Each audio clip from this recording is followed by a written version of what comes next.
আমি এখন জাদুক বাড়ি যাবো ছাগলটাকে কামড় দে ও বলাই ও দাদা এই ছাগল এই নাচে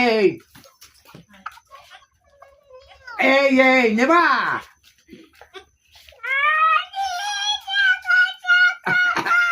তাড়াতাড়ি ছাগল খাই দিবি ভাত নিয়ে তাড়াতাড়ি মে ফের তাড়াতাড়ি ফের ছাগল ভাত খাই দিবি নাহলে খাইবি না এই ছাগলের নাচে এই ভিডিও করে